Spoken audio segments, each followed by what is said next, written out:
So guys, usually we do a cold opener, don't we? Yes. It's too fucking hot, so let's call it a hot opener. Oh my god. How are you guys coping? Because I'm not. All I feel is sweat. I live and breathe sweat every day, apparently, in this heat. I go out and train, the sweat goes into my eyes, I become blind, I smell when I get back in the car. I hate myself because I have to exercise for the 3 peaks, but then I was literally about to ask how's your training for the 3 peaks coping in this heat? But then I get on the scales and I'm not like a whale. I've lost a stone and I feel good about myself. You actually lost a stone? I've lost a stone, but what? Oh, bloody hell, man! Well done. But then when just water from like dehydration. But then when I exercise, it hurts. But then, like today, I was like, I will do this circuit, and I was like, it was all in the mentality, and I did it. But then I didn't do it on Monday, and I felt really bad. And I was like, what's that? It's like that clip of Greg Davis where he's talking about how he shat himself, and I feel like that, and I'm like, you stupid fucking prick, you this is such a low point, and that's how I feel. But well, that was a very long and detailed answer. I mean, I've just got a sweaty bum. Yeah, because so obviously, Dan, I've been to your house. How hot is your conservatory? Mine's like a fucking oven because we've got the puppy.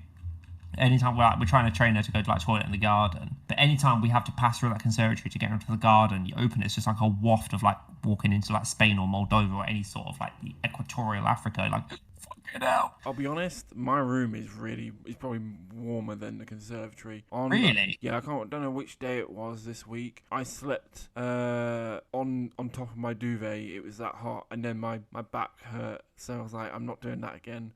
But then I get in bed and I get in and then I just go sweat, and it's like, oh my gosh. I wake up and I'm like, I should really have a shower before I go work, but I'm just gonna get sweaty at work. I must sound like I'm really fucking disgusting. I absolutely hate. I do actually try to be one of the cleanest people. It's just this hot weather. I absolutely hate being this sweaty. I despise hot weather because, as I'm going to mention later on, it plays on my asthma. I've got some form of hyperhidrosis, so I sweat abnormally anyway. It just makes me feel absolutely gross. I hate hot weather because trying to sleep in hot weather is a mission. Cold weather, it's easier to put on layers than it is to take off layers because it only reaches some point where you start debating, do I take off my skin to try and cool down? So that's my rant. It's not a cold opener, it's a fucking hot opener rant over. It's too hot in Britain. Can we bring back the rain and the wind?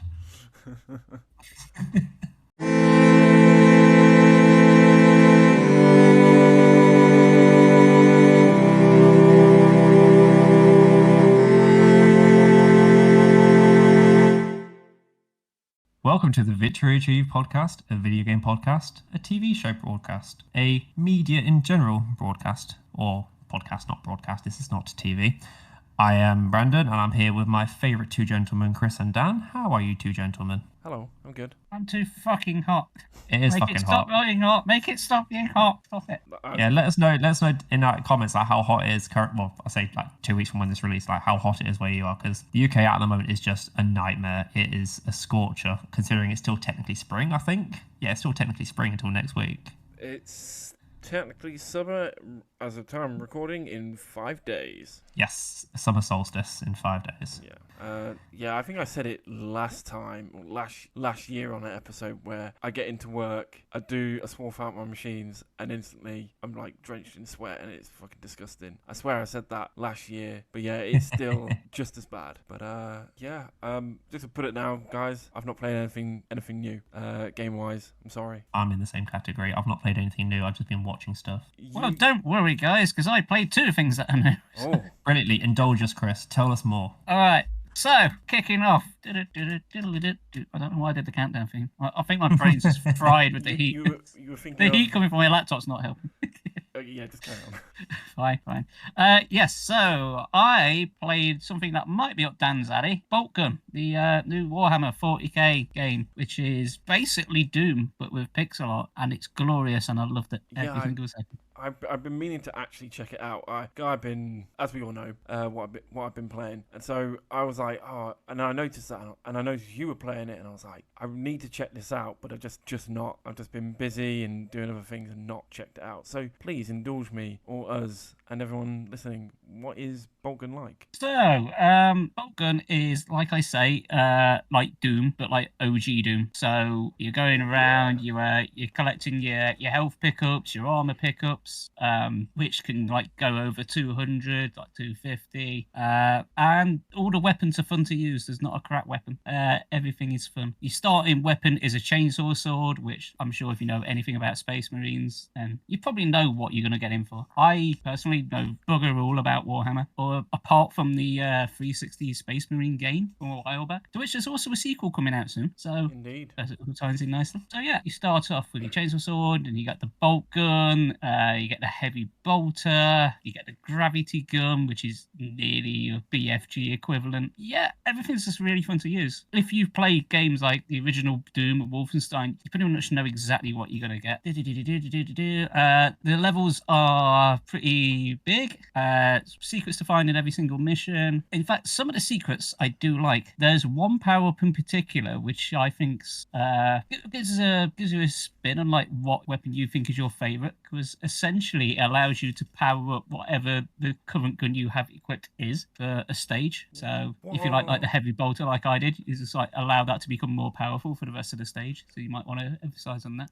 If you prefer like the plasma gun. Sorry, carry on. I was just gonna ask. I think because I've not really looked at it, I'm quite interested. I'm like, what are the enemies you're fighting, and what are the levels exactly? Okay, so the levels are mostly industrial, like in the mountains, but you do go to some sort of chaos realms, I think. As I say, I know bugger all about Warhammer, so I can only say what's in the church, but there's like industrial gothic sort of stuff. Kind of like the original Quake, it reminds me of. Yeah, it sounds about right. Enemies wise, you got your cultists, which are like your zombie equivalent. I can just equate everything to Doom essentially. Yeah. You've got your Nurglings, if you know what those are. There's a couple of bosses in the game, like the main bosses are like the sorcerers. They're like closest chapters. It sounds like you're basically just fighting chaos. Yeah, pretty much. Well, one of the enemies is literally called Lord of Chaos.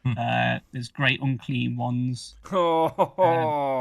Oh, that's interesting. Yeah. They are big boys. They are a bit like the Asylum Demon. They have a big bat booty to absolutely smack into the Netherrealm. They sure do. And they've got a lot of HP as well. One of my friends, he has one of these as a miniature, and I remember trying to kill it, and then I was like, yeah, fuck this, and I just went and did something else. Oh, that's cool. The game's a lot of fun. I'll tell you what, for a brand new game by a named developer like Focus Interactive, it being launched at £17, it's a steal. That's not too bad, actually. It's not. If I have like I've got like 3 minor nitpicks, which I don't know might put you off. The first one is the length of it. It's quite a lengthy campaign. It's broken down into like 3 chapters with like 8 levels each. But the levels, well, some of them took me like up to an hour to beat. But this is like trying to look for all the secrets and that. And I'm one of these people like comes out of a firefight and then backtracks to the last couple of rooms to like go and restore my health and ammo. Although I was never like short of it all. And for context, I did beat it on just a regular difficulty, and I did die a fair few times. Not to like an egregious extent, but enough to like keep it challenging. So I think the balance is pretty good. Your ammo for most of the weapons is fine, but a couple of them, it feels like you only get like a few shots. There's one called the melter gun, which is like a big sort of plasma rifle which can go through walls, which is quite nice. But I swear you only get like 6 shots of it, and that's your lot. And you max out. But there is a few power-ups that can like double your maximum capacity of ammo for like the level as well. So that balances out. And that goes into grenades as well. I suppose, which is the same point. You can only carry a couple of grenades, which seems a bit weird. But there's also 3 tiers of grenades, and if you run out of one, you automatically like go on to the next one. But one of them is like a super secret one, which like pretty much annihilates bosses, or like takes like off like 75% of your health. And several times like accidentally use them, just like common enemies, because you just like press like the shoulder button to use one, thinking I've just got like a normal grenade, and I've accidentally thrown this super powerful one. I was like, oh shit, I've just killed like 1 grunt with that. Damn. Do the grenades have names? Because obviously being Yeah, a fan of someone who plays the actual miniature game. With Space Marines, they have frag grenades, crack grenades, and then yeah, both of them. what's the third one? That's what I'm wondering. You know what? I'm trying to remember the name of it. It's like a sort of glowing green skull. I have no idea. I It's a lot of damage. I can only think of the That's- two, so I'm like, there's a third. Yeah, it's sort of like a gravity well, I think, when you sort of let it off. No idea. It's a lot of fun, and it's fast paced. The difficulty is like perfectly balanced, as all things should be. I just had a really really good time with it. I like the pixel art. It does that thing where it's like pseudo 3D, so it's like 2D sprites, but when you turn around, they're like flat. Like, you know how you like can see like all debris on the ground, and then you look at Yeah. it from like a top down view, and then you can just see it like spinning on the spot. It's like it's trying to face towards you at all times. Is that which I quite like. I like the pixel art aesthetic. I think it looks really good, and that's pretty Yeah. much what sold me on it. Just the looks of it. It's like that looks fun. That looks like Doom, but with pixel art. And it's got a chainsaw sword. I'm very much on board with that, and I'm very glad I bought it up. What's it on? Because I think that's Uh, if I know. Actually, to be fair, I actually think it's on Switch. Yeah. I think it's on every platform. Yeah, I've got it on literally gonna check PS5 now. myself. I'm pretty sure Yeah, I it's got it on Switch. PS5. Yeah. Warhammer 40k Boltgun. Even if you know nothing like Warhammer, like I do, please play it. It's Doom, but with a different skin, and it's really really fun. You'll get a kick out of it. And shall I move straight on to my next one? But yeah, you seem like the only person who's played games. Fair enough. Wow. Well, I'll bunker on down then by talking about Amnesia the Bunker Can I ask, briefly. with this game, is this quite an old game? Amnesia the Bunker? Yeah. No, it's Am I- brand new. Am I thinking of a different game called The Bunker? Probably. Is Amnesia the Bunker the sequel to Amnesia the Dark Descent? Yes. Well, it's made by Frictional Games, so it's a sequel, but all of them are like all the Amnesia games are not connected. But yeah, so I mean, like it's just basically another incarnation of those, like what? Yeah, so Bloodborne it's is. the fourth one after Yeah. like the Machine for Pigs and that. Yeah. I can tell you now, this one's really good. It's very good. So it plays differently to the others in the sense that one, you can defend yourself. You have a couple of weapons at your disposal. You have grenades and pistols and shotguns. Although I've not found the shotgun yet. And it plays more. It's more of a sandbox sort of open structure. So the setting, Amnesia the Bunker, it's the First World War, I believe, and you're playing as a French soldier who gets knocked out during the battlefield and then wakes up in a German bunker trying to survive. And there's an interesting sort of scenario going on there because not only are you not safe in the bunker because there's essentially just like one monster hunting you, kind of like Alien Isolation, but also you've got like the ongoing war like right above you. So every now and again, like the whole ground and scenery will just shake because you can hear like a bomb going off in the distance, and it's very claustrophobic as well, and quite dark as well, as you'd expect Amnesia to be. But as I say, it's more of a sandbox. So how the game's generally structured is like you have like one safe room in which there's like an item box, a generator which you have to keep topped up with petrol to keep the lights on, Oh, okay. and your one and only save point. Oh. So as the game progresses, you get a couple of key items which will make things slightly easier for you. Like at the minute, I'd say I'm about halfway through the game, and I've got myself like a gas mask so I can survive like gassy areas. I found a lighter so as a sort of portable light source, and for using certain items like Molotovs. Like you can't kill the monster as you may expect, but you can like keep it at bay, just like in Alien Isolation. Like when you get the flamethrower, it appears, you can just like shoot it in the face and tell it to sod off for a minute. But yeah, it's like open structured. Sorry, it's open structured, so you can just like pick a direction, and you've also got like a limited inventory, kind of like Resident Evil. Like you start off and you're able to carry 6 items, and that includes like your torch and handgun and whatnot. But as I say, you can just take what you think you need on a trip. And what the gameplay loop for me has been to like essentially go out and like what I call like doing a run, going out, grabbing like a few things, returning to the safe room, like dropping it all off, and then like going again. So it kind of feels like a sort of first-person original Resident Evil in a way. Or like you would like go around, grab a load of stuff, go back to the save room, save your game, put your stuff in the item box, and then go again. But like throughout the entire campaign. So, and you can pretty much choose which direction you want to go. Like your safe room's got like 2 exits, so you want to go left, you want to go right, and like your room's like dead center, and there's like several offshoots. There's also several ways of which you can go around solving puzzles. So you don't like say like you find a door, you can find it. Some of them have keys secrets you can find if you follow clues, or you could just shoot off a padlock with your gun, or if you find a brick, you can just launch that through it. It's like numerical codes, as one might expect in a game like this. But yeah, you can think outside the box a bit. So for the most part, all puzzles have like one or two solutions, and I suppose depending on how you tackle it and what items you get when you get round to it will depend on how you want to play it. But there are two things to keep in mind. If you make a lot of noise or the lights are off, the monster's more likely to find you. So if you like blow up a barrel or launch a brick for the door, you probably best want to get your running shoes on back to the save point.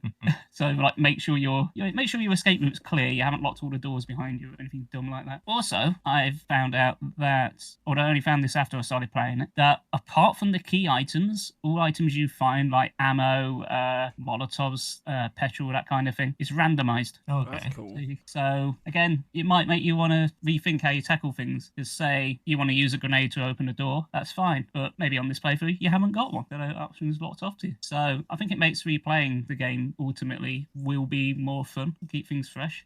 Randomizing the games are fun anyway, so to have it built in as a game mechanic just makes it slightly more interesting on a replay. As far as I'm aware, it's just a one difficulty setting, but I'm not sure about a new game plus option. Time will tell when I finish it, and I will finish it because I'm having a blast with it. The only downside, of course, I find is with there just being the one save point, is if like you've gone on a run, you've got a couple of items, and you just don't quite make it back in time before your ass gets handed to you. Yeah. You're like, shit, that's like 10 minutes down the toilet. The game's perfectly fair. I've not had any bullshit mechanics. I've not had any points where I'm like just like standing there for like 5 minutes going, sod off, you monster. Fuck off. Leave me alone. Well, my immediate burning question is, how much does it cost? Is it an affordable, great price? I got it for the low price of nothing because it came on Game Pass on day one. Exactly. To be honest, I was really chuffed with that because this is the game I wanted anyway. So I was like, brilliant. This is my point. I've seen Starfield is coming to Game Pass as well. And another one, Lies of P as well, is coming to Game Pass on day one as well. So there's two more games I wanted to buy, which I don't have to now. That's Yeah, decent. I think Lisa was looking for Lives of P, and I was like, well, it's going to come on Game Pass. Yay. I did do a quick research. There is a game called The Bunker. It's by a Welsh video game company. Yeah, it's not very good. It's a horror game, so it's still the same genre, but I think it's like a more like interactive thing. But no, apparently it's not very good. And it came out 2016, so a long time ago. Yeah, quite a lot. That name's ringing the bell. Yeah. There's also a TV movie from 1981 called The Bunker. Because when you mentioned it, I was like, I swear there's another game called The Bunker. So yeah, I was. Well, it does sound like a generic game title that would be for a horror game, like Yeah. like an indie horror game. Oh, I recognise the box cover now. Yeah, it's like an FMV adventure game. Yeah. Well, I think I can safely say Amnesia The Bunker is better than that. And it's also a damn sight better than the last Amnesia. The last Amnesia was pretty much just a walking simulator. And What I was the remember last seeing Amnesia Rebirth. Oh, okay, I've only played The Dark Descent. Yeah, I haven't finished yet. I think The Dark Descent may be better, but this at least gives it a run for its money, or it was at least toe to toe with it. Because it is like genuinely creepy. Just the setting alone is like unsettling. But I've trying to find the time to play it has been a little bit difficult because the type of game it is, I want the spooky ambience, and it's a heat wave. It's like still bright at like 10 o'clock. So it's like, it's spooky. I don't want to be playing it in the broad daylight.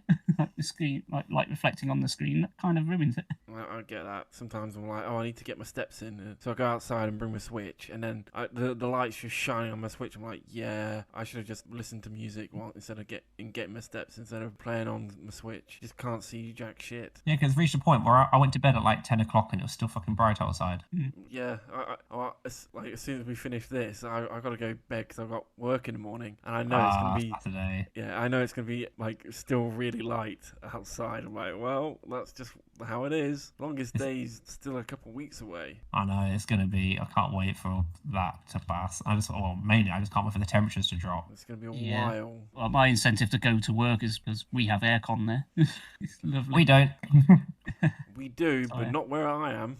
Oh yeah, actually, yeah, that's the same. Like we have aircon, but not where I am. But Yeah, and annoyingly, my hours are going down next week because like the students are away for term time. And I'm like, no, I want to stay there for as long as possible. Not like you wanting to be at work. I love my job. Great. Yeah, it's kind of annoying. Can I just stay here for like at least 10 o'clock at night because it's lovely and cold? Actually, I think I've got a nice little follow-on from this, Dan, if you don't mind me saying. go on. But, some people for their jobs, it can either be hell or it could be a paradise, can't it? I'm gonna be honest. I was gonna make this the next thing to talk about anyway, but fair I know. enough. I thought this moves on actually quite well from the conversation. But yeah, so for anyone who's an anime fan out there has probably heard of the anime Hell's Paradise. So I've been which watching it yeah, since day one. But yeah, I did a binge of it, and right, bear with me for this, Dan. But do you remember when we watched Roku no Yusha, the Six Braves? Yes. I had a bit of a vibe of that while watching it. You know, in the terms of like there's a mystery going on, Okay. and we're trying to figure out what's going on. Obviously, they're all trapped in this island. They're somewhat having to work together, but not work together at the same time. So, how would you describe Hell's Paradise? It's like a survival, but it's got that sort of Junji Ito berserk vibe to it. Yeah, the way every person, all the big anime people on the internet, the way they describe this anime is if Hunter x Hunter was continuing the manga, this is probably what the Dark Continent arc would be like. Oh, okay. So, and to be honest, I love the premise for this anime so much. I think the premise is incredible. The main character he's completely different from every other shonen main character for one reason. He's married and he loves his wife. Yes, that is such a refreshing take. So the premise of this anime is a bunch of criminals who are scheduled to be on death row if they will get a pardon if they go to an island and find the elixir of life. And that is pretty much everything. They go to an island, and the island is hell on earth. It's Hell's Paradise. Yeah, because like they sent like people off to go to the island to try and get the elixir of life, like normal soldiers and whatnot, and their bodies come back on boats covered in like flowers, and they've turned to like plants. Or some of the people have not returned at all, but there's just no information on what's on this island because no one's come back alive apart from one guy who then eventually did basically turn to a tree or a plant. It's been really interesting seeing like all the different. Well, technically they're gods, aren't they? The weird creature, tall creature things, aren't they? They're the gods, and then you've got the Tensen, which are like the hermits, like the 7 hermits who look after the island to stop humans from getting the elixir of life. Well, in the latest episode, they go into a bit more of it, where the mindless creatures are just kind of whatever that's there. Then you have something over them, which they've only just appeared in the latest episode, and then you have like the kind of demigod kind of people who basically have no gender and can turn into male and female forms, not kind of at will. I think there is a bit more where they maybe because we're in battle, one of them was kept going into each form after a certain amount of damage they'd taken. So I don't know quite what's going on there, but yeah, it's got some kind of like nightmarish to an extent, like monsters and creatures, and it's really cool. There's a lot of interesting characters. I think it is a bit of a don't really get too attached to too many characters, because a lot of the characters that introduced pretty much get killed off quite quickly. I think it's just something so refreshing about, you know, actually having main characters die, having, you know, a character who's not going to form a harem, you know, someone who's, you know, he's actually married from the beginning, and it's nice seeing him regain his reason for why he does genuinely want to survive. I've seen a lot of shipping of the main character and his executioner. His executioner, his kind of not I was about to say bodyguard, no, his executioner, and it's just like, no, he's happily married, so just no. I think especially after listening to a latest Trash Taste episode, I think Hell's Paradise is going to have the same problem that Chainsaw Man has, and it's only 12/13 episodes. I think I've been thinking about this for a while. I think Chainsaw Man they should have just done the whole of part 1. They should have done. They really should have just done the whole of part 1 as a 24 or even a little bit longer season. And I think Hell's Paradise is going to have the same problem, where it's not going to be long enough and we're just kind of going to forget about it. Have you been reading the manga for Hell's Paradise? No, it's completely finished. Okay, I was going to say, because if you've been reading it, then you know what's coming up. No, it's completely finished. I don't know if it was finished because he got to the end, or forgot to the end, or Shonen Jump forced the end. I don't know. I'm not really sure. It might be a bit of both. Oh, really? I don't know. That I don't know, but I think Hell's Paradise will have the same problem as Chainsaw Man, that it will be a really big shonen anime of the season, and then once the season's done, people will move on. And that's kind of what's happened with Chainsaw Man, sadly, whereas you have something like Jujutsu Kaisen, which has a lot of fans, because it was 24 episodes the first season, and season 2... Yeah, so it meant like you get more emotionally invested into it because it's on for half the year. Yeah, I like Jujutsu Kaisen. I have my problems with it, but I do like it. But it's more, I can see why it has a bigger popularity than something like Hell's Paradise or Chainsaw Man. Hell's Paradise it's been really good. It's been definitely one of the anime this season I've been enjoying far more than others. I think for me, it has.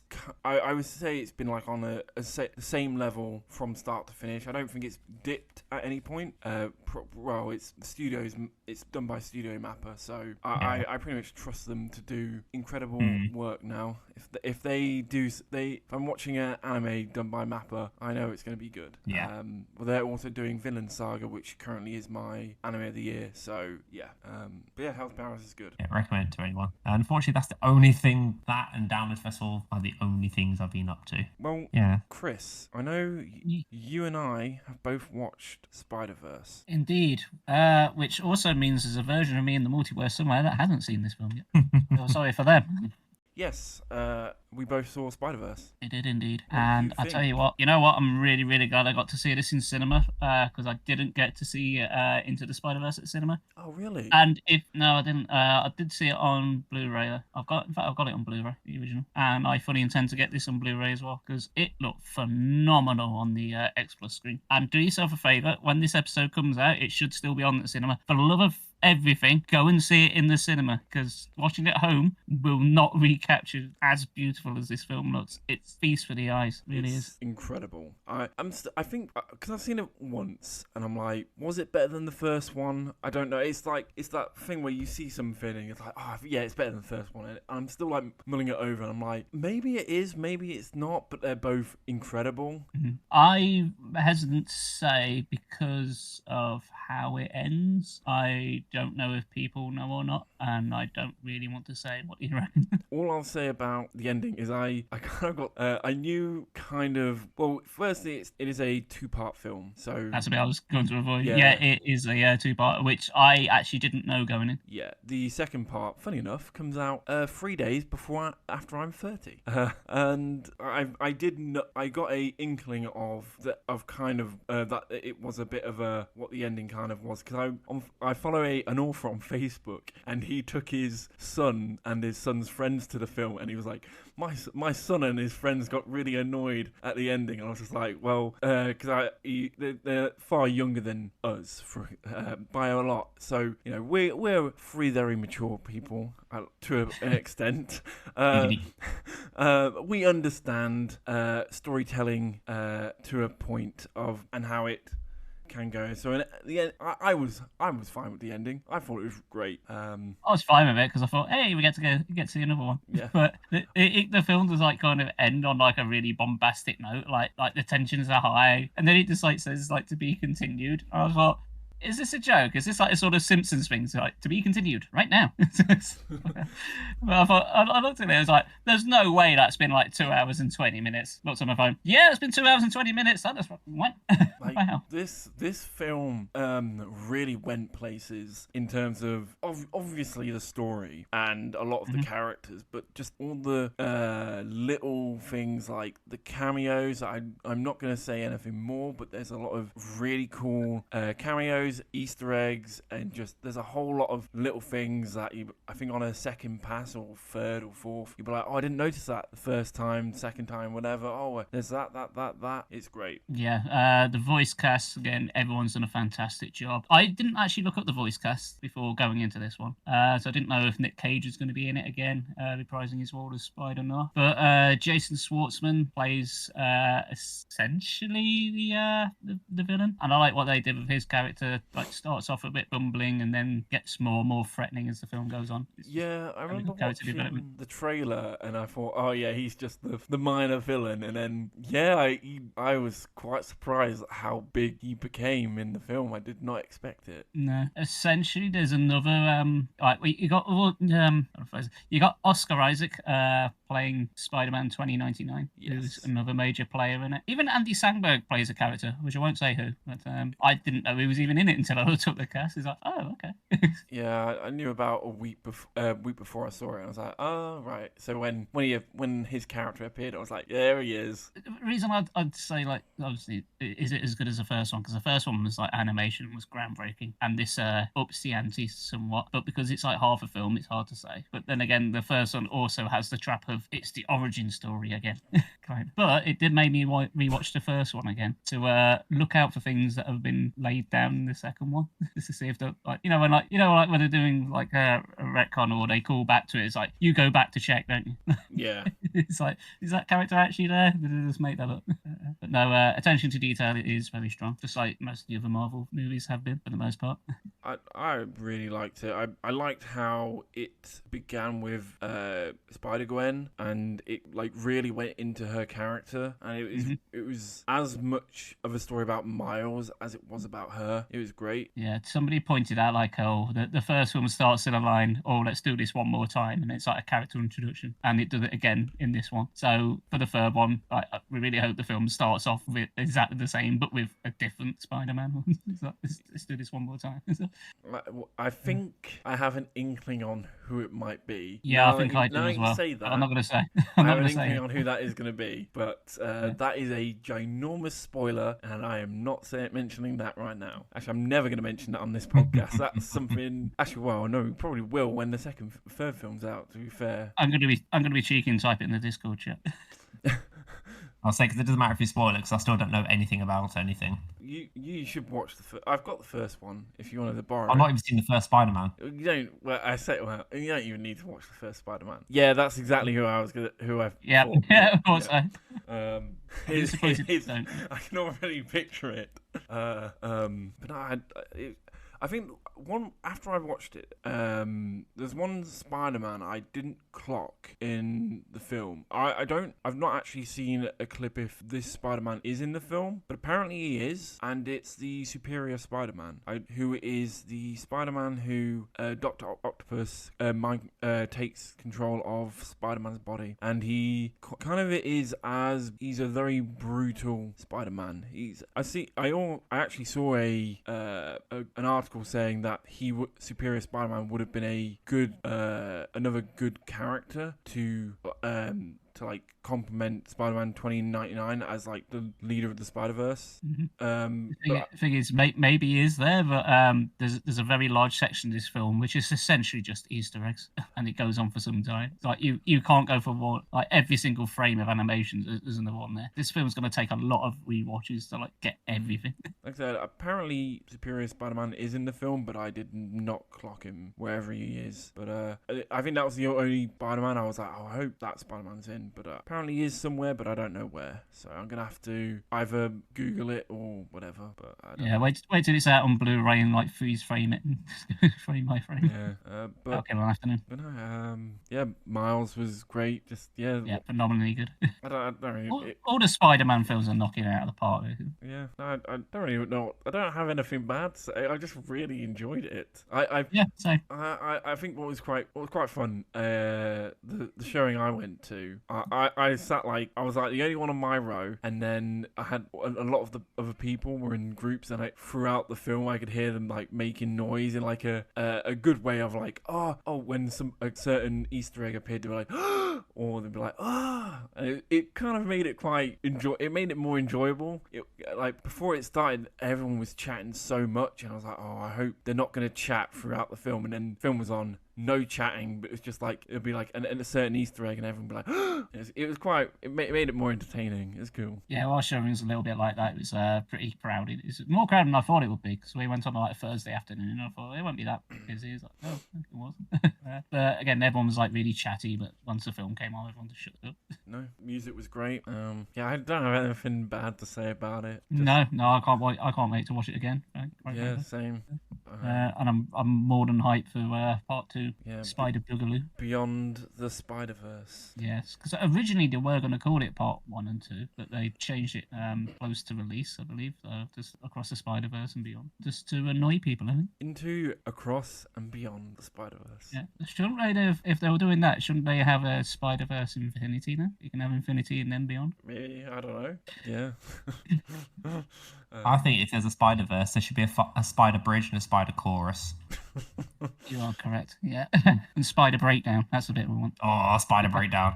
Spider Circle bit. You say that, but I'm pretty sure there was a Spider-Man who did a Spider Breakdown in that film. But I don't have anything. I don't really know what more to say about it. Yeah, I know people are picking it apart, like analysing it bit by bit, like for all the Easter eggs. Oh, here's a little minor one which somebody pointed out, and they went, "How the hell did I not notice this?" So there's a Lego Marvel Spider-Man game. There is a Lego Spider-Man in the movie for a very brief time, and it states like what universe they're from, and it's the same one from the game, and everyone was like, "How the fuck did we not notice that?" Oh yeah, this is literally the same one. Yeah. And there you go. So if you like the Lego Spider-Man, there you go. There's your reason to watch it. Well, that'll be so it'd be like the actual Lego games. Yeah. Again, it's just attention to detail, isn't it? I've done the research. Well, there's so many little like lines where it's just like, oh, yep, there you go. Like there's a MCU line, and it's like, oh, there you go. That's quite near. That's like right near the beginning. To be fair, that MCU line. Oh, there's many parts of this film I could like analyze. Of all the like, it's one of those films like some of the other Marvel ones, where I just sort of like stop to think about it. Probably to my detriment, because I'm probably raising points which are one either easily answered and I've just missed it, or I'm just going down a rabbit hole and I just need to stop. Yeah. Yes. If you haven't told, it's a recommendation from both me and Dan. I'm free for free so far. I've got 2 games, 2 on a movie. I'm doing really good. All recommendations. I've done I've not really done a festival recommendation, but I have done an anime recommendation. Yeah, it's ultra positive, this one. Shall we keep it? Very positive. Keep the flow going. I guess. Yeah. I've got one film that I want to talk about, which I do have praise for, and then another one I do have praise for, but in a weird sort of depressing way. Well, because I know what they are. I know which one's which, and the one you have a lot of praise for, I really want to watch the film. So I guess let's talk about that, because I really, really want to watch this film. Right, let's get the obvious joke out of the way. I had a whale of a time watching Brendan Fraser's The Whale. Yeah, so this, to my surprise, came to Amazon Prime. Oh shit, really? Yeah, that's how I watched it. So you can go watch it right now. I'm literally going to go on Amazon Prime right now. Make sure it's. Did you have to pay? No, Cool. Yeah, so me and the folks watched it. Found it. Yeah, so if you're unaware, this is like Brendan Fraser's like comeback film. After like he was unfortunately like abused in Hollywood and pretty much retired for like 20 years. But he came back and won an Oscar for this film, and I can totally see why. This film is incredibly well acted. It's not the happiest film in the world, but the subjects it tackles are done well. They went to a couple of places, like topics I didn't think it would be about. Because the basic premise is Brendan Fraser's just put on a ton of weight. He's had some trauma. It's established very early on that he's essentially going into cardiac arrest, and if he didn't do anything, he's going to die like within like the next week. And then the rest of the film's just like his ex-wife, his daughter he's trying to reconnect with as he went out and had an affair. But without going into too much detail, it's basically trying to fix everything he can before it's too late to results, I should say. But yeah, this film's it's not overly long. I think it's like an hour and 45. Didn't feel like it again, just like Spider-Verse just went. Yeah, I do recommend this film as a solid drama. If you like that kind of thing, like don't go looking for action. It's a bit of a far cry from The Mummy. You're not going to get that. But Brendan Fraser is giving it his all, as is every other cast member, including Sadie Sink, who plays Max in Stranger Things, giving it her all. The dynamic between them two is great, even if she does come off as a complete moo cow, but that's the character. So she plays it really well, and you really feel for everyone. You understand like everyone's struggles, what they're going through, how they're trying to cope with one another, I guess would be the correct way to do it. Yeah, it's just a good time. Well, I say it's a good time. It's a good film, but it's not a happy film. It's like how I feel about Whiplash. Whiplash is an incredible film, but I'm never going to watch it again. I'm exactly the same as you on that. I really did like that. Oh, minor thing. While we're talking about J.K. Simmons, who's in Whiplash, it's nice to see he's like J. Jonah Jameson in like every universe. Spiderverse. It's still him, no matter what. I know that's like a sort of in-joke, but I wonder if they're going to bring that up as a plot point. Is he like a sort of nexus point? Everything leads back to James. Who knows? Who knows? There's another fan theory for you folks. Don't go down that rabbit hole. Or do. I'll encourage you. Be creative. The Whale was a great film. I don't know if I'll watch it again. Now I know what happens, but yeah, you can see why he won an Oscar for it, and I'm really, really glad he did. It's just nice to see Brendan Fraser back, to be honest, after such a long time. He's always come across as like a guy who's like really nice, kind of like Rick Moranis. He's had a very similar career thing. He was like huge for a bit, and then he sort of retired after sort of tragedy. But he's supposedly coming back for Honey, I Shrunk the Kids, but I've heard nothing about that for ages. But I hope he does as well, because he's always come across as really nice too. Yeah, even Keanu Reeves had quite a lot of tragedy in his life, and he still seems like the most wholesome person as well. Well, I'll tell you what, while we're quickly on the subject of tragedy, doesn't tie in with what I've been talking about, but I bought the new Foo Fighters album, you can tell the entire album's written about the loss of Taylor Hawkins, the drummer. It's almost like a concept album. It's not, but pretty much every song is about losing him in some way or form. I can't remember what it's called. Stellar. I can't remember what it's called, but there's a song near the end that's like 10 minutes long. That's really good. The Teacher. Yeah, I'll be honest, since I bought it when it came out, it's all I've listened to. It's one of those albums you just put it on and just leave it alone. Great. But yeah, that's something else. I didn't know where to squeeze that in, so I thought I'd do it now. Yeah, but here we are. It's the album title, and it's really good. It's my album of the year because it's like the only one that's come out this year that I've listened to, apart from Metallica's. Yeah, I had another film. Are you going to go on and talk about The Whale again? Talk about The Whale again? I don't know, because you went onto the sidetrack of tragedy. Yeah, it was going all too well and bright and positive, so let's bring it right down. To a We're gonna mode up. point. Yes, so I watched one film called Boiling Points, again on Amazon Prime, and you'll have to forgive me because I've completely forgot who stars in it. There's only one actor I know in it, and he's one of these actors that's never like really been like the main star. He's always been like a sort of bit actor, supporting actor, and I'm gonna have to look it up now because it's gonna drive me nuts. Anyway, Boiling Points came out a couple of years ago, 2021, and it's most notable for the entire film being done in one take. Really? Oh, it's one of those. Yeah, A bit yeah, like 1917. No, yeah, 1940. yeah. Although that film did have a couple of breaks in it. Yes, this one it doesn't. It did. Although they say it's all one take, but it did have a few. Yeah. I think it was close. I think that film had like 3 breaks in it, so they still did like quite long shots. But yeah, Yeah, because there's a bit where he gets like knocked unconscious. So yeah, that gets to the next. I was saying, imagine if they kept that bit just unconscious for like half an hour. Like, is he going to wake up yet? Yeah. You could just like now go and buy your popcorn. Now's a good time to go to the toilet. Stephen Graham, he's the lead guy who you may know from the second Venom film. Just having a look at images for this film. Or he's in The Irishman as well. With him. De Niro. Yes. Oh, Snatch. Yeah, you recognise his face because he's one of those actors. It's like, yeah, you recognise his face. He's a great actor. Yeah, it is like one of those actors where you see his face and go, oh, that's that guy from that thing. You can never remember what it is. I think he's he's a Leicester boy, or something. I think he has some connection to Leicester. I might be talking out my arse, but I think that is kind of correct. I don't know. Close. Kirkby in Lancashire. It begins with L, so close enough. I go into Google anyway. I don't know. Unless he lives here. Anyways, carry on. Sorry. So Boiling Point, which I'll be honest is what I'm currently feeling now with this room being the temperature it is.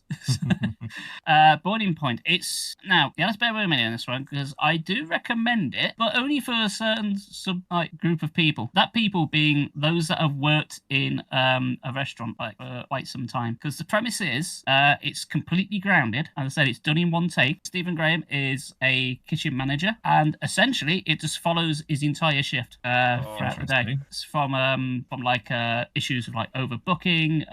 You meet the staff one by one as he like bumps into them, and then like the camera will follow them for a bit. And there's the ups and downs you may expect. Like somebody says, "Oh, they're allergic to nuts," so you can kind of see where this is going. People want to change their order, and that causes a kerfuffle. And if you've ever worked in like restaurant management, like I have, it hits really, really close to home. And I was like, "Yep, I've had nights like that. I've done this shit before," and I admire how accurate it is. But at the same time, I swear it gave me PTSD. I was like having fucking nightmares watching it. It's like, oh no, I don't want to do that again. It's a part of my life I don't want to relive anymore. I love my new job. I don't want to go back to doing that. Yeah, it's again well acted. It's, as I say, really hard to recommend. I can imagine a lot of people watching this and either not caring for it or think it's boring. But I promise you, if you've worked in restaurant or restaurant management for any length of time, you'll get this. You'll just instantly recognize this is like part of your life that you've been through. So as a sort of slice of life thing, it's really good. I don't think I could ever watch it again though,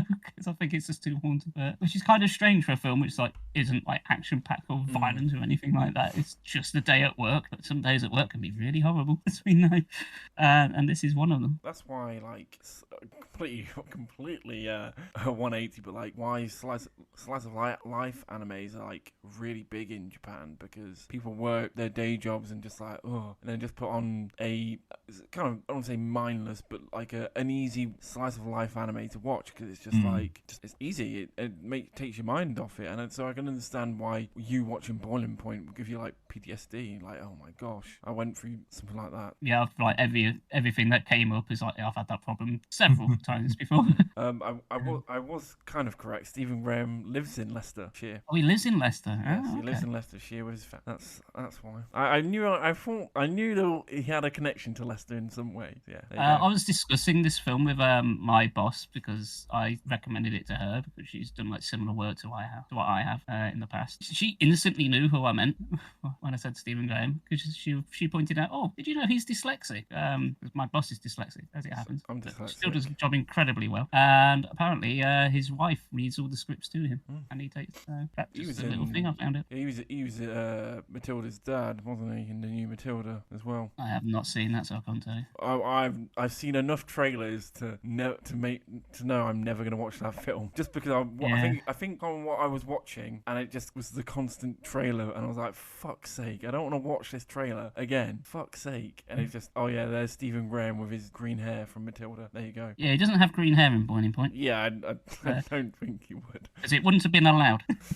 I on a kind of movie thing, but I finally finished all of Star Wars chronologically. It only took 6 months. That's a long effort. I would say it's been a good ride. It's had its incredible moments, and it's had there's been a bumpy ride in places, and definitely a nosedive at the end. Oh, really? Oh, yeah, of course. I'll be honest. The worst thing is The Last Jedi. I think it's the worst thing in Star Wars, because yeah, pretty much. Like rewatching Rise of Skywalker, I was like, if the second film. Oh wait, no, I was going to say Rise of Skywalker. Sorry. No, I think Last Jedi fucks it, and there are moments of Rise of Skywalker where this had the potential to be great, and then there's moments where this is trying to pick up so many pieces, and it's laughable that they thought this was a good idea. The thing I got excited the most about Rise of Skywalker was when I saw Wedge right at the end. I was like, Wedge! And that was it. That's the thing I got excited about the most. The only last two things of Star Wars that I hadn't watched that I needed to was Resistance, which is fine. It probably has a bit more hate than it probably deserves, but it's fine. It's not incredible. It's very, very, very low down on Star Wars. It's another animation. It's targeted for children 6 up, so that's your target audience. That kind of tells you what it kind of is. It's set in the sequel trilogy era. It's fine. And then I finally watched Star Wars Visions Season 2, which, unlike Season 1, where Season 1 was just Japanese animation studios, Season 2 is not. Season 2 is more like Love, Death and Robots, where it's loads of animation studios across the world. Like the British one is Aardman, Wallace and Gromit. Oh, okay. I knew if I said that you were like, wait, what's Aardman? Yeah, they do Wallace and Gromit. Vomit and Chicken Run. There you go. Yeah, they did an episode, for example. I'll be honest, it was the worst episode, but they did do an episode. Did they do claymation for it? Yeah, it was just felt like it was the target audience for that episode felt exactly the same as Shaun the Sheep. So yeah, and I think the episode prior was probably the best episode of the season, which was like a really dark episode where you have Jedi and Sith, and it was really cool. And then it just went into flight school, yeah, and I was like, okay, no. But yeah, season 2 is just more of the same. It's fun, it's fine, it's more of the same as season 1. It's just a bit nicer to see a lot more studios around the world. There's quite a few stop motion. I think there's 2 or 3 stop motion through the second season. The first one's got a really cool shot of like of an ATST, and so that was really cool to see. Yeah, it's just more the same. But yeah, finally finished Star Wars completely. So yeah, there you go. Right, I've got one burning question for you then, seeing as you've done the whole thing. Yeah. Well, actually, let's make that 2. Question number 1: of the whole Star Wars franchise, what is the best thing they've produced? Empire Strikes Back. So what? So one of the original. Yeah, the second film, The Empire Strikes Back, I think is the Execute best. Order. I think that's the best film. I think it's the yeah. Second, I know this is a personal thing. I would then say Rogue One, because I think Rogue One captures what I love about the original trilogy in a modern way. But you know, I know a lot of people have their problems about it. I was listening to a podcast, and they started just going into the Darth Vader scene. Ripping into the Darth Vader scene, and it kind of made me go, yeah, it kind of makes Darth Vader look like an absolute joke, as well as making him look like a badass in that one scene. But you know, that's just what it is. But I love Rogue One. But yeah, Empire's the best thing. I'd have the same top 2 picks, just reversed. I love Rogue One. I mean that's the best one. But yeah, Empire Strikes Back is top 2. Yeah. What's your other question? Oh, then my second question is, out of the whole Star Wars franchise, what would you say is the best moment that has happened? I don't know. Like, there's like, a lot of... Out of everything you watched, what would you say is the one thing which stands out as, this is fucking incredible? I don't know. There's a lot. And the animated shows have a lot of really good moments. Like the end of Rebels is one I still think about, and I'm like, that is really good. I don't know. I think the original trilogy stuff is great. I don't know. I don't know, to be honest. I feel it's just a bit cliche, just Vader defeating Palpatine. I know it's probably a bit cliche, but it is a great moment. I'd have thought you'd pick the part from Phantom Menace where Jar Jar Binks gets electrocuted. No. Just watch that and repeat. No. Yeah. Obviously the next thing, Star Wars, is Ahsoka. So don't worry, you won't hear any more Star Wars until Ahsoka. There you go. I've watched it all. An era for you. Well, I think there's a few. I didn't watch the vintage shows, and I don't think I was never going to plan to. I'm not going to sit through 2 seasons of the Ewoks.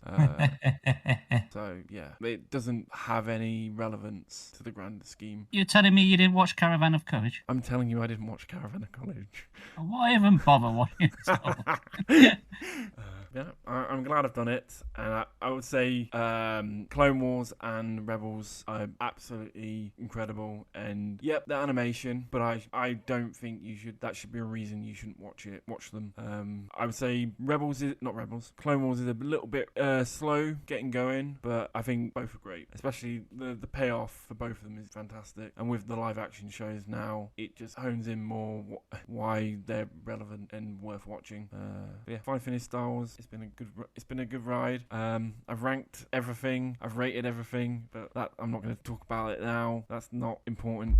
But I now know what is my favourite and what is my least favourite and everything in between. I would say Book of Boba Fett was a bit better watch actually on a rewatch. And it has a lot more connections in the grander scheme of things. I remember when I watched it, the fight with Cad Bane in the finale, I was like, whatever. But rewatching it after watching Clone Wars, it had a lot of weight to it actually. But I think if you've not watched Clone Wars, it doesn't really have much going. That fight doesn't have much weight, and that's the only problem. I feel very educational on Star Wars now that you've taken one for the team and watched everything. Yep, I have taken one for the team and I have watched everything. So just sheer numbers, how many Star Wars related media have you watched? I need to subtract 1 from this watch order because I did add a Star Wars Fallen Order. So 22.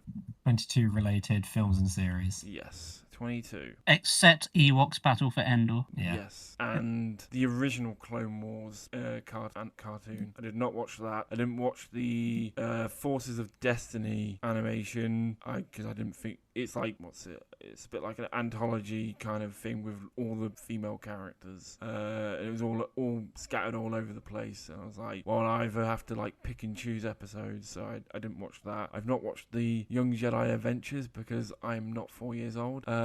Yeah. Did you watch the Star Wars Holiday Special? No, I didn't. I didn't watch that either. Fair enough. All right then. Well, unless there's anything else, we did have one subject for tonight. Gaming topic. One gaming topic, but we think we can get this one over and done with relatively quickly. And that topic is games. Like, there's a lot of remasters out there. Like Silent Hill 2 remasters coming out soon. And honestly, we just asked the question on like Twitter. At least I did.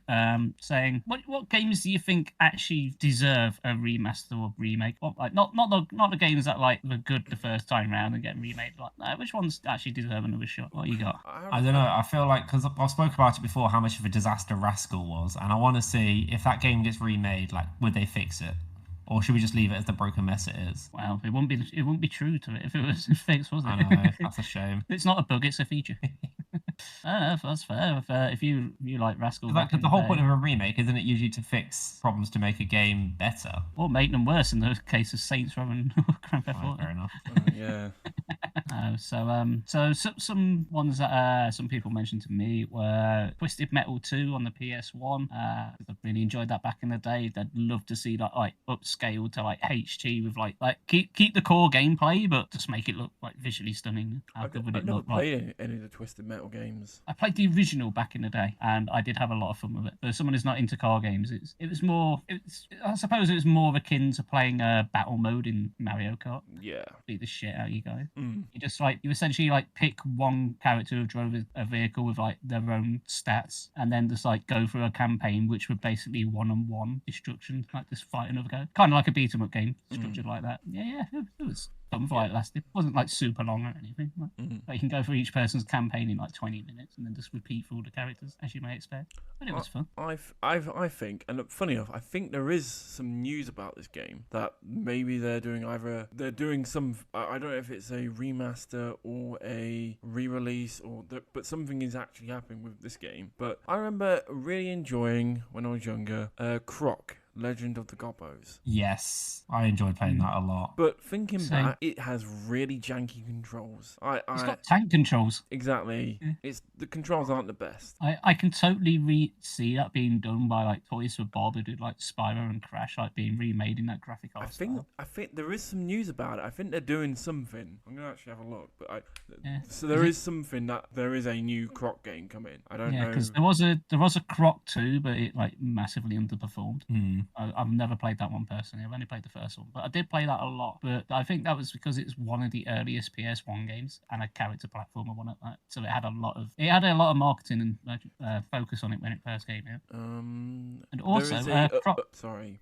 Croc was originally meant to be a Yoshi game before, that makes a lot of sense. Before the Nintendo and PlayStation split. So they took like the kind of asset they already used in the basic premise and made their own character instead. Okay, here it is. Upcoming HD remaster of Croc, Legend of the Gobbos. There you go. It was announced 10 days ago. Yeah, there you go. I knew I knew that had come, but I was just like trying to think of something. I was like, well, that was definitely one. So, couple I thought of. One in fact, it doesn't really need a remaster, this one, I'm thinking of it. I could just do with a port, and that's the old Skies of Arcadia game that was originally on Dreamcast and GameCube. You did mention this the other episode as well. I think I may have done, yeah. But it's such a good game, and I've wanted to replay it for years. It's just one of those games you think about every once in a while. It's really like to replay, but you've got no way of doing it, and it could really do with one. It's got the fan base there. I think I mentioned this the other episode as well, but I would like a really good. I think with the fan base of especially like the old style of Final Fantasy, I think Final Fantasy VI deserves like a Final FF7 remake glow up. I think, It's exactly the same.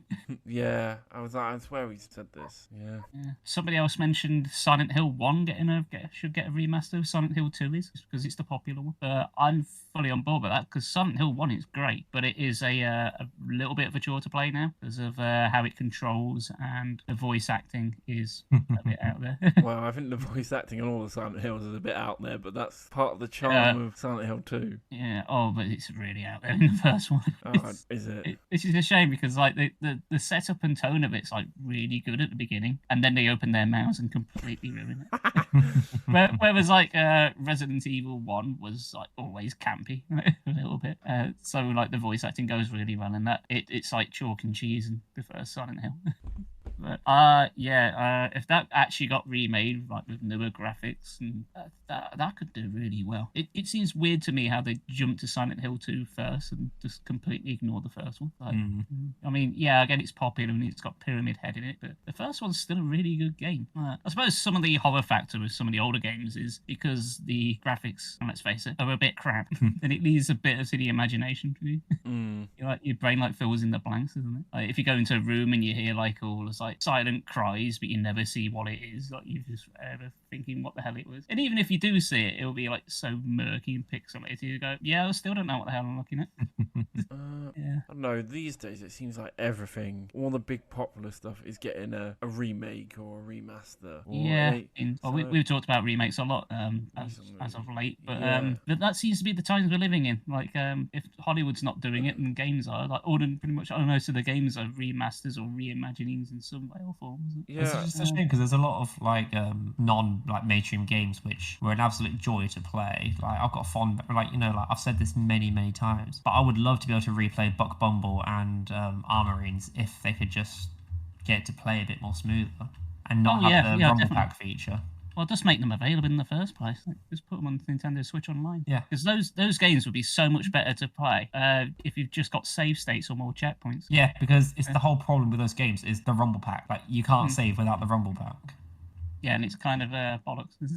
I mean, I think one thing that would be a good laugh is like, imagine if they remade that South Park game, but now with all the extra stuff. Well, it's technically not a remake then, it's a brand new game. It's just like an update, but that'd be pretty cool. Yeah, I mean, a lot of the older games, particularly around the PS1 era, which a lot of the remakes we suggested have come from, do tend to suffer from trial and error gameplay. Yeah. So, cause again, that's from an era where game rentals are a thing, so they still make the games difficult on purpose. So you'll be playing it again and again and again. So to be able to play like some games with like save states, you think, oh, these games took me like took me like months to beat, and then you realise the game is only like 4 hours long if you know what you're doing. Yeah. I don't know. I can't really think of anything. I'm trying to think of older games.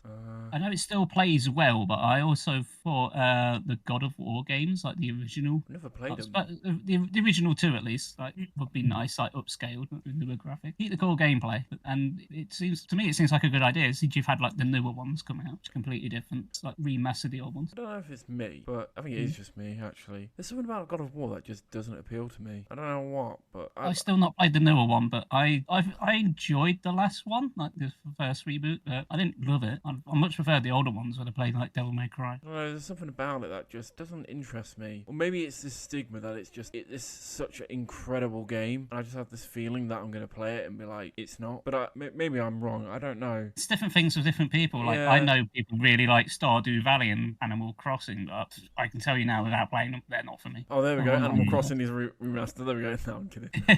That's not long. I had a new game. Yeah, that's true. Oh, here's one that might be good.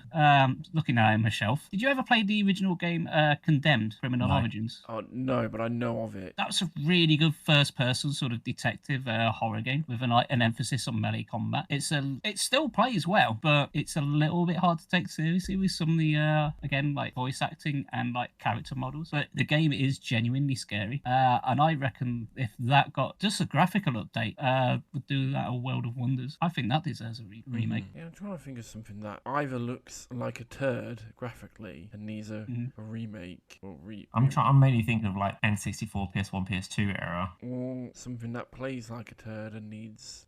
But I think we said this before. I don't really own bad games, or if it's bad, I just get rid of it. That's my problem. Well, as I own some games that I think the consensus are they are bad, but I still like them. I still like Star Fox Adventures. I don't care what people say. I enjoyed that game. I still like Final Fantasy 13, despite a lot of people saying it dog Bad shit. because it's bad. I own it as well. It's an eyesore on my shelf. I don't know why. I'm not going to say it's definitely middle of the road for Final Fantasy, but I enjoy it, even if it I is do just... look at it occasionally and think, oh, maybe I ought to play that again. Maybe it's not as bad as I remember, but I just know the moment I put it in, it's like, oh, I remember why I stopped playing. I beat it. I've beat it 3 times. And I nearly bought... Just the once was enough, and it took me like 4 years to get through it. So I played it in spits, and like for a few sessions, I was like, I can't play this anymore. And then I come back to it like 6 months later. So I will try it again. Where was I? Oh yeah, I was in the infinite corridor that never ends. Yeah, I nearly bought 13 and 13-2 from a PS3 the other week, and then I was like, no, I need to spend money on more important things than 2 games from over 10 years ago.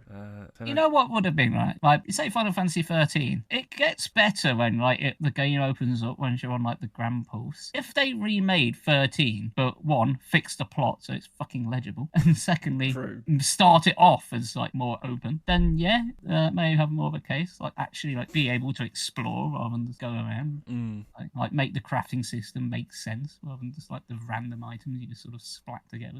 I don't know if you've ever watched the old YouTuber Spoony one, but he did a fantastic series on Final Fantasy, like Final Fantasy 13 especially. He did like a sort of 3-hour long, like in like 40-minute videos all about Final Fantasy 13, just ripping it to shreds. To be fair, I watched like something similar on Final Fantasy 15, and it's just made me go, yep, 15's like the worst Final Fantasy on like the main line. If I can beat the main game by just pressing the A button, you probably need to redesign your final boss fights. Yeah. And I did the bare minimum. Yeah, no. Well, 15 had a lot of muddled production in it, development anyway. Do you know what I'd like to see a remake of? Cyberpunk that actually fucking works. Apparently it does. Oh, don't worry, the DLC is coming now for the game that Apparently doesn't it work. does now. Does it? Yeah, excuse me if I'm still skeptical. Yeah, well, I don't know. I don't really have any answer because I can't really think of anything. Because for me, like the only games which I'd like to see remade are the ones which obviously are just not really commercially available anymore, just to make them more accessible. There we go. Because I feel like here's the one only for way you can rebrand them is if you remake them or remaster them. Well, here's one for you, lads. Forget Time Splitters 2 and 3. What about just the first one? Remake the first Time Splitters? No. That is a bad game. Oh, yeah, okay. No, what you're saying about that's what I said. Remake. Okay, yeah, actually, no, yes, sorry. No, 2 and 3 are like cult classics. Yeah. First one's a bit ropey. First one's pretty frustrating. Yeah. If you like, you fixed like the difficulty balancing in it and made it a bit funnier, like the following games. There's like no story. It's kind of easier playing 2-player because the difficulty is very hard. Yeah, there's like no checkpoints at all. It's like do the whole level in one go. I think so. It's been a while. I bought it. I think I bought it twice and got rid of it twice. So yeah. There you go. Well, you can buy it a third time if they remake it. Yeah. There we go. I was watching a different game from like the GameCube era. I was watching someone play. Did you ever play Beautiful Joe? No, but I know of it. I remember having a lot of fun with that. But I was watching a friend of mine, the Chozone, play it, and I was watching him like do this sort of platforming bits where you had to punch bombs, but you had to like time it pixel perfectly. And I was watching him do it, like failing over and over. I was thinking, just do not remember this game being this annoying. Like, I never finished the first one, but I did enjoy it, and I think I remember why. Watching him play, it's like it was never this irritating, was it? I remember having fun with it. Again, that's Beautiful Joe had a interesting sort of comic book, sort of cel shaded art style, and I reckon if that got cleaned up, that could be a good remake. Yeah, we could be doing this discussion all day, really. Remake. Because every time I remember a new game, I was like, oh yeah, I used to play that. I'd love to be able to play that again. Yeah. And they never do. I mean, yeah, although you do like look at some of the things they do remaster and think that doesn't need a remaster, it's fine. They have just announced I think it was either last week or so that they're remaking they're remaking Persona 3. Yes. Why? Yeah, I've seen that. Yeah, which I'm interested in because I do like Persona 3, but a lot of the things I don't like about Persona 3, 4 and 5 fix them completely. So That's why 4 is my favorite Persona game, and 5 just has too much talking, which apparently is kind of either fixed a bit in Royal, and I don't know. My problem with 5 is it felt like all 8 characters just didn't feel like friends, and they just sat around talking about stuff, not doing anything. Whereas 4, they actually felt like friends, and that's kind of the same thing in 3. But the 3, its gameplay wise, has, especially when you're in the dungeons, your characters would get tired and they would fuck off back to the dorm. You're like, what? I need you. And that was really annoying. And it was really grindy. And so I'm hoping that's a bit fixed. Whereas like 4 and 5, I think 4 is just the best of everything of all 3 of them. Just fixes all the problems of 3, and then 5 just has new problems. But then I've not played Royale, so I'm probably talking out my ass. I'm not prepared to play 100 hours of Persona again anytime soon. I'll tell you what, Actually, really I needs think a I just remake. remembered a game which I'd like to see remade. But remade, like what they did with the Spyro games. Yeah. Crash Bash. They're doing the new Like Crash with Bandicoot the, game. what's that? There's a new Crash Bandicoot game. Oh yeah, but it's like a Rumble Arena. It's not Crash Bash. It's I know that. it's like a new Fortnite. What is it? It looks like some sort of battle royale, but Crash coated. So from judging a book by its cover, I think it's basically just slapped on a pay-to-win scheme using the skins of the Crash Bandicoot people. That's what it seems like so far. I'm not going to buy it at all, but I don't know. But yeah, I mean, if they could give us that Crash Bash with a modern lit and, maybe add some more to it, I think that'd be a fun little trinket. But I mean, Crash Bash itself is quite a small game anyway. It's more of a party game. Yeah. So I don't see them really getting like a big profit from it. No. Which, that's the main thing about these remasters is they want to do it so they can turn a profit. Yeah. Like I said it before, the third Fire Emblem. I said it before. So yeah. No, sorry, the fourth Fire Emblem, not the third. Fourth Fire Emblem. I said that before that it needs a remake, so I've just said it again. Yeah, that does. I still say remake Into the Dragonfly so it fucking works. Yeah. We could be Yeah, here why all not? day. You know what needs a remaster? Skyrim. That really needs a re-release. Yeah, I think that does. I think we need another re-release of that, and Dark Souls as well. I think. Oh, definitely Dark Souls. Yeah. Elden Ring, mate. That needs a remake. Now, if you want a hot one, Bloodborne, give us 60 frames per second. You know what? Do you ever think when a new game comes out, do you think, you know what, I'm just going to wait 20 years until they re-release it when it might work and all the DLC is available in Game of the Year edition? No. No, I don't. Sometimes I think about it. Like when something like Borderlands 3 comes out, I was like, well, I'm only going to add DLC to it, so what's the point in buying it now? I may as well wait till there's like the next port. I don't Game of even the Year played the version. DLC for Borderlands 3. Neither have I. Good Borderlands. Wish I Never did. played Borderlands. Oh, I'm doing a Borderlands challenge tomorrow. I noticed. Yeah, I'm looking forward to that. I had to do an entire playthrough just to do it because I can't do it in like the base game. It's only something I can do in like New Game Plus, which I didn't realise when I said agreed to it. I just assumed I could get a certain weapon I was after. Only to find out I can't. I was like, oh, well, I've said I'm doing it now, so here we go. Quickest playthrough of Borderlands ever, which still took me ages. Yeah, I bet. Anyway, getting off topic. So today we've had a lot of, apart from me moaning as usual, we've had a lot of positive things. We've had a lot of recommendations to you. Like everything we said today is like recommendation. And I want to end on something which is also very positive. Do you know what it is? An infection? No, I got that sorted last week. I went to the doctor. Okay, so that's now a negative. Okay, that's the Spanky we know. Very negative. Yeah. Yeah. I'm positive for negativity. Yeah. No. Our sister podcast, Retro Smash Podcast, has recorded their first episode, which will be out any day from when we're recording. Welcome back. And you know what? They were inspired by us. They really wanted. They've been listening to us, and they really wanted to give it another go. So they have. And fair play to them. And apparently, according to Weldy, who I was talking to last night, name drops our show on their show. So I think it's only fair we return the favour once more. Thank you, guys. We Cheers, name Retro dropped Smash you Podcast. two episodes in a row. Yeah. Also, check out episode 50 featuring Weldy time. Good old Weldy. Yeah, good man. I say that. I didn't realise he was younger than you, Chris. Everyone's younger than me, apart from those that are older. Yeah. Oh, Weldy's- he's the one that he was the one that suggested Twisted Metal as a remake. Yeah, Weldy's the same age as my brother. I didn't even realise. Anyway, but yeah, that's more good news around. So unless there's anything else, No, we could mention things for days, but you all know what to do. You can follow us on social media, Facebook, Twitter, Instagram, and follow these two on their Twitch, Spanky Rambles and Sibaka. Yeah, you know where we are on the internet, and thank you for listening. oh, I quick have plug. Betty Swallocks. Yeah, Betty Swallocks. I have Betty Swallocks. What?